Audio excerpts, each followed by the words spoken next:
వందే గురు శ్రీ చరణారవింద వందే గురు శ్రీ చరణారవింద వందే గురు శ్రీ చరణారవింద వందే గురు శ్రీ చరణారవింద. అసలు మీరు ఎప్పుడైనా మంగళారతికి ఇస్కాన్లో కూర్చుంటే వెళ్ళండి. దేవుడి మీద మాత్రం లైట్లు ఉంటాయి, మనం అంతా చీకట్లో ఉంటాం. దేవుడు అలా దేదీప్యమానంగా వెలిగిపోతూ ఉంటాడు, అలా నవ్వుతూ ఉంటాడు. నల్లని వాడు పద్మనయనంబులవాడు కృపారసంబుపై చల్లని వాడు ఈ పొదల మాటున దాగడంటే చెప్పదే. ఇస్కాన్లో నల్లని వాడు ఎక్కువ తెల్లని వాడే ఉంటాడు.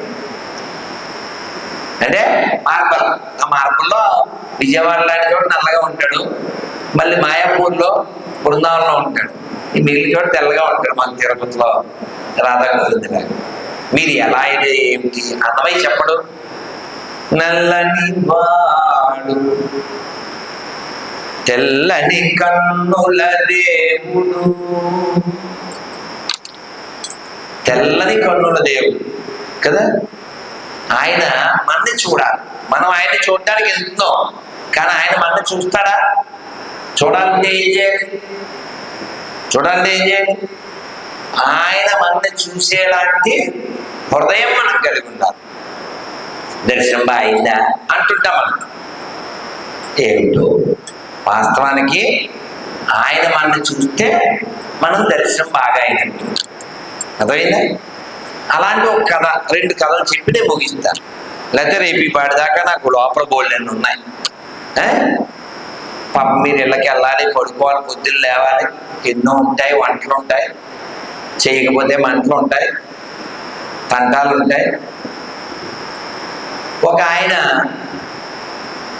ఎక్కడో ఉపన్యాసంలో విన్నాడు. భక్తి రసామృత సింధు అనే పుస్తకం ఉంది, అద్భుతంగా ఉంటుంది. దాని వ్యాఖ్యానం సనాతన గోస్వామి, ఆ రూప గోస్వామి వారు రాశారు. చాలా బాగుంటుంది. భక్తిలో చాలా డీప్ మీనింగ్స్ ఉంటాయి. అందులో చెప్పేది గోదావరి తీరంలో ఎవరో ఒక ఆయన విన్నారు, మీరు డబ్బులు లేకపోతే మనస్సులోనైనా భగవంతుడికి ఏదైనా నివేదన చేయొచ్చు అని. విష్ణుమూర్తి